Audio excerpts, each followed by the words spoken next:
हरे कृष्णा। दिल की बातें, आज उनका दिल क्या कहना चाह रहा है 25 सितंबर। तो करते हैं कार्ड शफल और देखते हैं कि रीडिंग क्या आती है। ठीक है, तो सबसे पहले लेते हैं ये ओरेकल डेक। ओके, हमें 5 कार्ड्स चुनने हैं, देखते हैं कि रीडिंग क्या आती है। ठीक है, 2 कार्ड्स आ गए। ओके, और कौन से कार्ड चुन सकता हूं मैं? ठीक है, ये तीसरा कार्ड आ गया। ओके, और अब 2 कार्ड चुनने हैं, ये 4th एंड फाइनली ये 5th। ठीक है, आशा करता हूं कि ये कार्ड्स आपसे रेजोनेट हो पाएंगे। ओके, हालांकि ये सब दिल की बातें हैं तो डिपेंड करता है कि वो अभी क्या सोच रहे हैं, क्या वो आपके बारे में सोच रहे हैं और वो क्या सोच रहे हैं। Something going on like that. So try करते हैं एंड देखते हैं, जानने की कोशिश करते हैं कि क्या चल रहा है उनके दिल में। ओके, आई थिंक आपको भी इससे राहत मिलती होगी एंड थोड़ी तो हेल्प आपको मिलती होगी ये जानने में कि what is going on in his और हर लाइफ, वो क्या सोचते हैं या फिर क्या सोच सकते हैं। तो शायद इसकी आपको बेनिफिट मिलती होगी या फिर मिल सकती है। ओके, उससे पहला कार्ड है। ओके, ठीक है। Okay okay, this one and that one. ठीक है, अब देखते हैं ये रीडिंग। ओके, हाँ ठीक है। Okay, and this one. ठीक है, तो देखते हैं कि रीडिंग क्या आती है। सबसे पहला card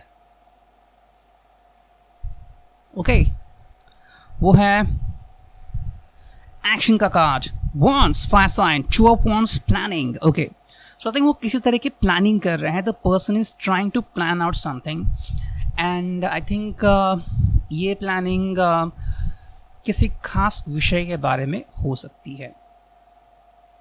I think somehow the person is planning to meet someone. Okay, तो ये व्यक्ति आई थिंक किसी को मिलने की कोशिश कर रहा है, किसी के मिलने की चाह है इस व्यक्ति को।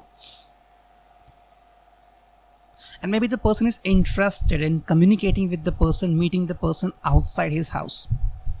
कहीं दूर, कहीं किसी गेस्ट हाउस में या फिर कहीं पे वो उसे मिलने की चाह रख सकता है। So the person is trying to communicate with that person and I think उसको उससे कुछ लेना देना है and likewise. So ये प्लानिंग इसलिए चल रही है क्योंकि आई थिंक उसको कुछ बेनिफिट चाहिए इस इंसान से। ओके, तो ये हो सकता है। आई थिंक ये भी हो सकता है कि the person is trying to communicate with you, या फिर वो आपसे मिलने के लिए भी तड़प सकते हैं एंड आपको मिलने के लिए भी आ सकते हैं। Okay, I think I just feel कि वो कहीं दूर रह रहे हैं एंड वो आपके बारे में सोच रहे हैं एंड कहीं उनको लग रहा है कि वो आपको आके मिले और आपसे बातें करे। ओके, तो ये भी है। हालांकि कुछ ये भी दिख रहा है कि आई थिंक ये पक्का नहीं कि ऐसा हो सकता है, because this could be going on in his heart. Okay, doesn't mean it's going to be true. For example, crime किसे कहते हैं? जब कोई व्यक्ति फिजिकली कोई क्राइम करता है तो उसे हम क्राइम कहते हैं। मन में या दिल में ऐसा सोचे कि मैं किसी को मारूं, तमाचा मारूं, ये करूं, वो करूं, तो उसे क्राइम नहीं कहते। उसी तरह से दिल में अगर उसके कोई ख्वाहिश है, ज़रूरी नहीं कि वो इसी ख्वाहिश को लेके आगे बढ़े, क्योंकि हमारे दिल में कई सारी ख्वाहिशें आती हैं लेकिन हम हर एक को तो पूरी नहीं करते, किसी किसी को होल्ड पर भी रखते हैं। सो आई थिंक पहला जो मुझे साइन मिला वो आई थिंक शायद आप उससे डिस्टर्ब हो सकते हैं या फिर you just could think about it. लेकिन I think the person want to communicate with the person. I think वो फिजिकली किसी के साथ क्लोज आना चाहता है। Okay, and the person want to communicate with that person, physically close आना चाहता है and the person want to meet that person outside. तो कहीं एकांत की जगह पे वो उससे मिलना चाहता है and rest you know. I think it could be familiar to you. शायद आप भी ऐसे ही मिलते होंगे कभी, या फिर आप एक दूसरे से बातें करते होंगे। किसी कोई गार्डन है तो वहाँ पे आप जाके कई बार बातें करते हैं या फिर बातें करते थे and both of you could B lively. आपको भी शायद अपने दिल की जो भी बातें थे वो आप डिस्कस करते थे। So maybe that is the reason कि ये कार्ड यहाँ पे आया है। And the other reason could be the person is interested in physical attraction. तो आई थिंक किसी की तरफ उसका फिजिकल अट्रैक्शन हो रहा है and the person is planning something for someone. Doesn't mean it is going to be true. Next जो card है वो है मेकिंग अ हार्ड चॉइस. तो I think it comes as a clarifier card. I think उसके लिए ये जो card आ गया है ये दर्शाता है कि somewhere the person is in a dilemma. Okay, तो उसके सामने एक हार्ड चॉइस है, मतलब क्या करे क्या ना करे, इस चीज़ में वो बुरी तरह से फंस गया है. एक तरफ आई थिंक उसके इमोशनल लव है, इमोशनल साइड है प्यार की, मतलब सिर्फ इमोशंस, जैसे कि किसी की आंखों से आंसू निकलना, किसी के जज्बातों को समझना, उनको समझ के लेना, या फिर जैसे आप में से कई लोग हैं जो कितनी सालों से या फिर कितने दिनों या महीनों से किसी का प्यार से इंतज़ार कर रहे हैं. उसमें बाकी कोई मिलावट नहीं है, बस इमोशनल प्यार है. आप उनकी आवाज़ सुनना चाहते हैं, आप उनसे मिलना चाहते हैं, आप उनकी आंखों में देखना चाहते हैं. ओके, जाहिर सी बात है दिल को तो कोई देख नहीं सकता, लेकिन महसूस किया जाता है. So I think some of you could be interested in like this way. लेकिन इस व्यक्ति के बारे में मैं ये कह सकता हूँ कि अभी ये डिलेमा में फंस गए, क्योंकि उसके सामने दो पर्याय हैं, दो रास्ते हैं, दो ऑप्शन है, दो चुनाव है. पहला जो चुनाव है वो ये है कि या तो वो इमोशनल साइड चूज़ करेगा प्यार की. ओके, तो ये भी हो सकता है कि शायद आप किसी फंक्शन में मिले होंगे एक दूसरे को, या फिर आपकी मुलाकात ऐसे ही किसी मोड़ पे हुई होगी और तब से लेके आप तक सिर्फ इमोशनली ही एक दूसरे से कनेक्टेड हैं. That means no physical connection, even though there could be no hugging, no kissing और नथिंग लाइक दैट. ये भी हो सकता है. दूसरी साइड पे आई थिंक ये व्यक्ति सोच रहा है कि the person is trying to have physical connection in his life. तो किसी तरह की फिजिकल नीड उसको लग रही है या फिर फिजिकल कनेक्शन उसको लग रहा है या मिल रहा है, तो उसके बारे में सोच रहा है. So I think this could be going on in his or her mind. Doesn't mean it applies to all. This is a general reading. Okay. तो शायद किसी को मैच हो, शायद किसी को एक पाइल मैच हो, शायद किसी को दो पाइल मैच हो, शायद किसी को पूरा रीडिंग मैच हो, या फिर बिल्कुल भी मैच ना हो, या फिर सिर्फ कुछ कार्ड्स ही मैच हो. डिपेंड्स. तो जैसी आपकी सिचुएशन है, आपका सिक्स सेंस है, अगर वो एक्टिव है तो आपको खुद का पता चल जाएगा कि कौन से कार्ड्स आपसे रिजोनेट होते हैं. आई थिंक वो पर्सन डिलेमा में है, मेकिंग अ हार्ड चॉइस, और उसको समझ में नहीं आ रहा है कि करे तो क्या करे. ओके, तो somehow the person is interested in making a hard choice, और ये उसके लिए काफ़ी दर्दनाक भी हो सकता है, क्योंकि उसके सामने दो पर्याय आ गया है. जैसे कि हम कहते हैं ना, इधर खाई उधर कुआं, तो जाए तो कहाँ जाए. एंड आई थिंक आपके और उनकी बातें फ़िलहाल नहीं हो पा रही हैं, या फिर वो आपसे इमोशनली कनेक्ट होना चाहता है, लेकिन कोई मोड़ आ गया है जिसके कारण आप उनसे बात नहीं कर पा रहे हैं. शायद किसी की फैमिली रिस्पॉन्सिबल हो सकती है, सिचुएशन रिस्पॉन्सिबल हो सकते हैं, या फिर कोई और रीज़न हो सकता है, लेकिन आप दोनों एक दूसरे से बात नहीं कर पा रहे हैं. और वही शायद एक मुकाम ऐसा भी आया है जहाँ पे व्यक्ति किसी ऐसे व्यक्ति से मिल सकता है या मिल चुका है जहाँ पे उसको फिजिकल हैप्पीनेस मिल सकता है. थर्ड जो कार्ड है वो है हार्मनी, रेयरली नेगेटिव. ओके, तो ये जो व्यक्ति है ये अपने चरित्र को बनाए रखना चाहता है. ओके, एंड किसी भी हालत में अपने आप को डिलेमा में नहीं डालना चाहता. तो ये एक अच्छी बात है. सो आई थिंक उसके सामने ऑप्शंस तो काफ़ी सारे हैं, लेकिन वो किसका चुनाव करता है ये उसके बारे में है. आई थिंक जो मेरे मूवमेंट जो मेरे मन में आ रहा है, दिल में आ रहा है, वो ये है कि I think he could choose the both two options. वो दोनों ऑप्शंस को चूज़ कर सकता है एंड दोनों को ही अलग अलग रख सकता है. सो किसी को भी पता ना चले व्हाट इज़ द कनेक्शन. जैसे कि दिल होता है, दिमाग होता है, दिमाग अलग सोचता है, दिल अलग सोचता है, दोनों की सोच अलग होती है, लेकिन दोनों बॉडी के ही पार्ट होते हैं.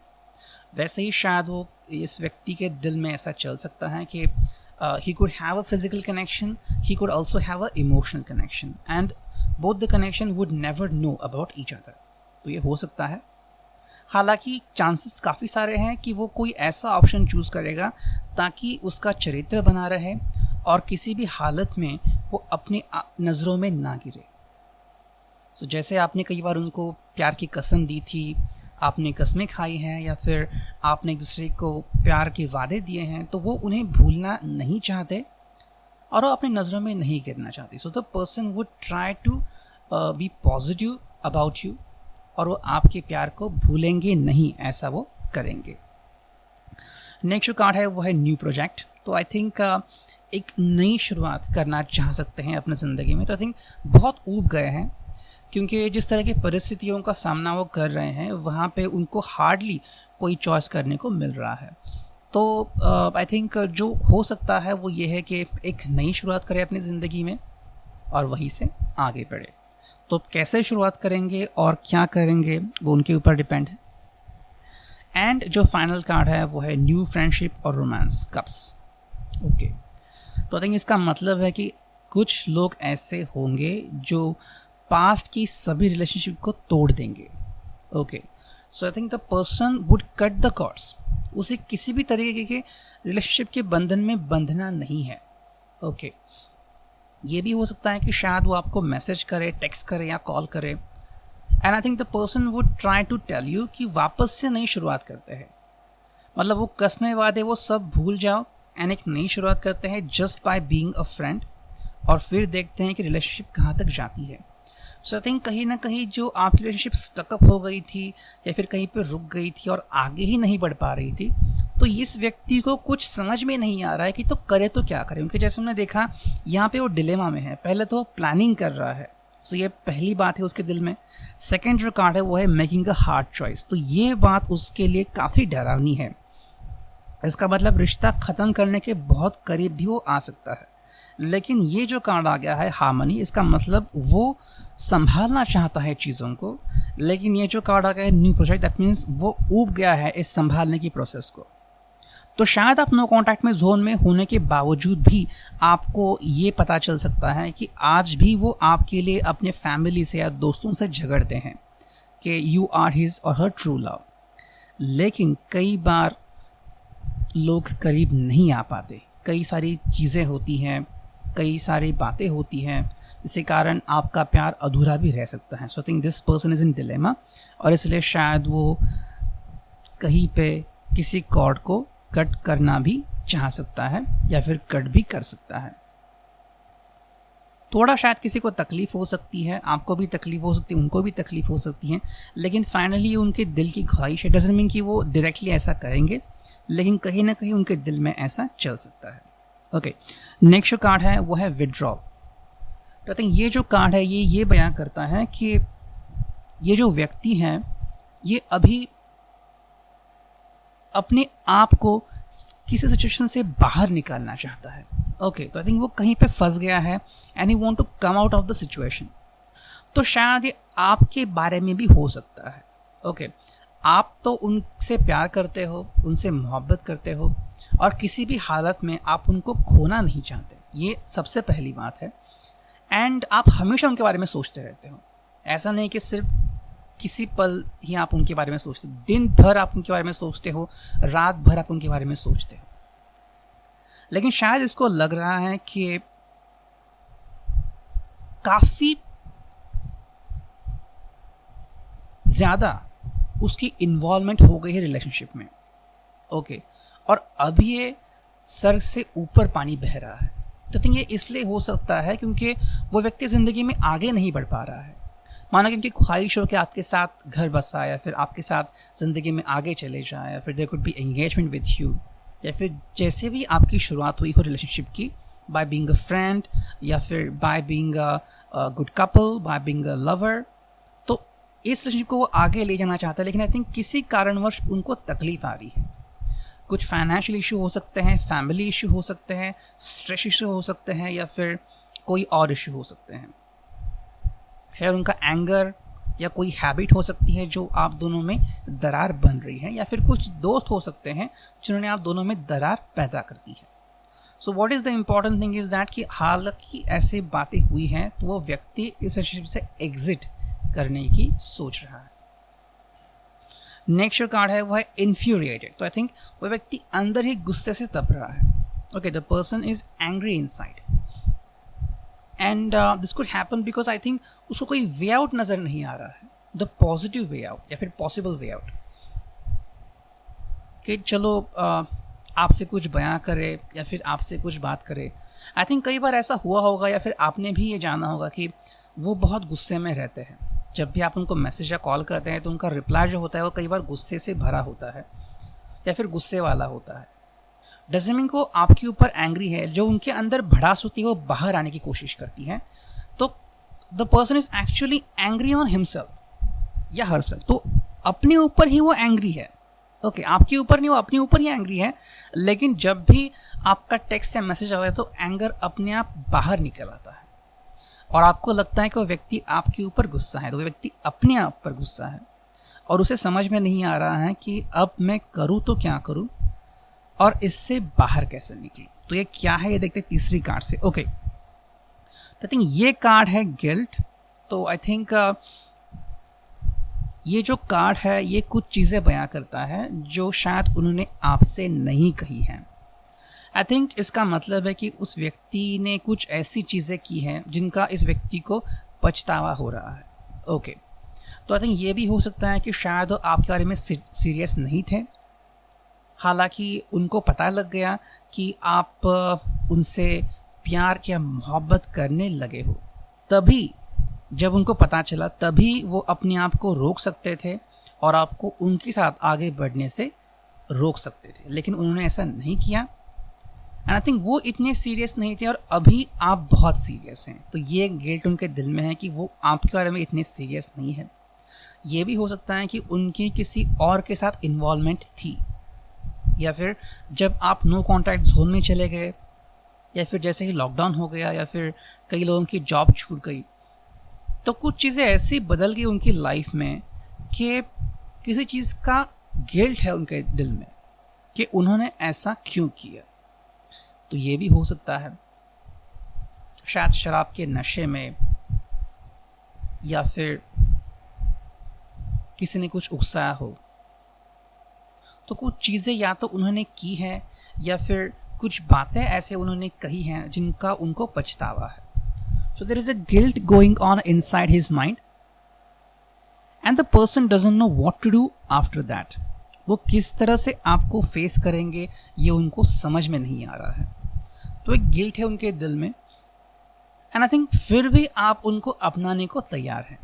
अगर आपको पता भी चले कि उन्होंने क्या गिल्ट किया है, या फिर चलो कोई थर्ड पार्टी थी, या फिर किसी के बारे में इनकी इन्वॉल्वमेंट थी, फिजिकली भी थी, फिर भी आप उनको माफ़ करने को तैयार है। लेकिन ये व्यक्ति इस गिल्ट को लेके जी नहीं रहा है, तो इसकी रातों की नींद हराम हो चुकी है। नेक्स्ट जो कार्ड है वो है स्ट्रेस्ड।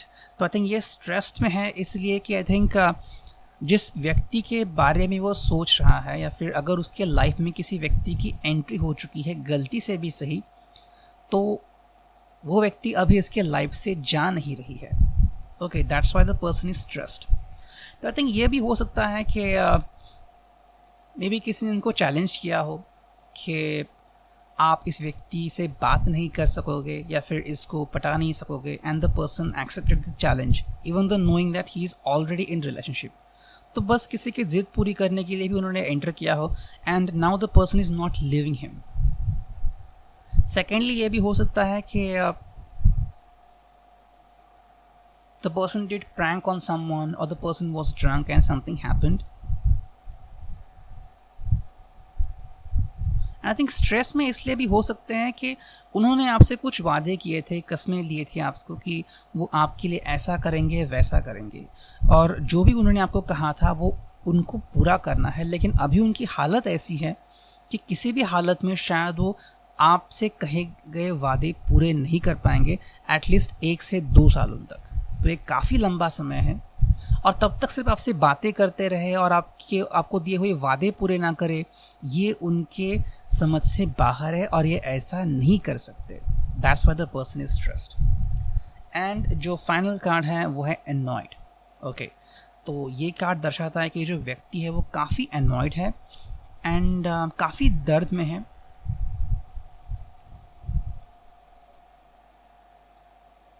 उसको समझ में नहीं आ रहा है कि ज़िंदगी से किस तरह से जूझा जाए। ओके, तो आई थिंक जो व्यक्ति उसके लाइफ में एंटर कर चुकी है वो व्यक्ति इसको परेशान कर रही है। एंड ये बात शायद आपको किसी से मालूम पड़ी हो, शायद आपके किसी म्यूचुअल दोस्त ने कहा हो, या आपको उनके इंस्टाग्राम या फेसबुक से पता चला हो that the person is having affair with someone या फिर इज कनेक्टेड विद समवन। ये भी हो सकता है। या फिर कोई इनको ब्लैकमेल कर रहा है किसी चीज़ के कारण। आई थिंक आप फिर भी इनको सपोर्ट करने के लिए रेडी हैं, आपका मन बहुत बड़ा है and you would accept this person the way he is और शी इज़। एंड अगर वो आपसे गुजारिश करे कि उनको आपकी हेल्प की ज़रूरत है तो मुझे लगता है आप डेफिनेटली इनको 100% हेल्प करोगे। लेकिन ये व्यक्ति शायद आपको इन बातों को बयां ना करे और शायद खुद ही इन चीज़ों से जूझता रहे। तो ये हो सकता है। Doesn't mean everything is going to be true या फिर everything going to be resonate with you, लेकिन ऐसा हो सकता है। So this is the reading for you. I hope it could resonate with you. Thank you. Take care. God bless.